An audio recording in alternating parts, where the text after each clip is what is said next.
இந்த இடம் திருவிக நகர் கால்பந்து மைதானம். ஒரு 5 முறை சுற்றி வந்தேன். அதாவது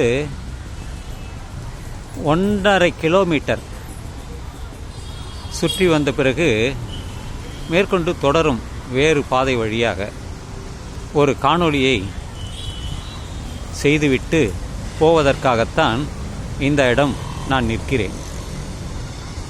தற்பொழுது காலநிலை டெம்பரேச்சர் என்னவென்றால் 29 டிகிரி.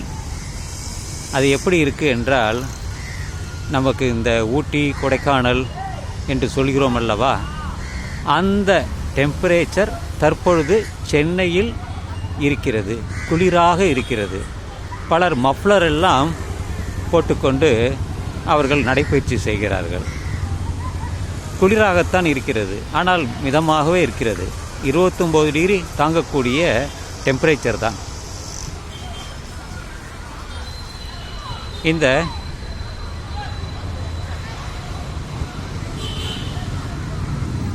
ஐந்தாம் நூற்றாண்டு 5th BC என்று சொல்வார்கள். அதாவது 2500 அந்த காலகட்டத்தில்தான் பௌத்தமும் சமணமும் ஒரு சிறந்த சமயமாக இருந்தது. பௌத்தம் கிழக்கு ஆசியாவில் பரவியது. சமணம் இந்தியாவில் முழுவதும் பரவியது. அதிகமாக தென்னாட்டில்தான் அவர்கள் ஊடுருவி வந்தார்கள் சமணர்கள். இன்று அவர்கள் கட்டிய கோயில்கள் தமிழ்நாட்டில் அதிகமாக இருக்கிறது. அஜந்தா, எல்லோரா, அந்த எல்லோரா குகைகளில் பல குகைகள் அவர் நிர்மாணித்தது தான்.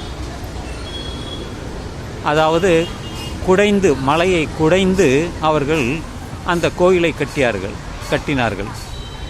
அதில் அந்த மகாவீரர் மற்ற சிற்பங்களும் அதில் இருக்கும்.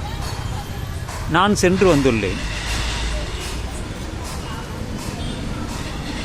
இதையெல்லாம் சமண மதத்தின் சிறப்பு.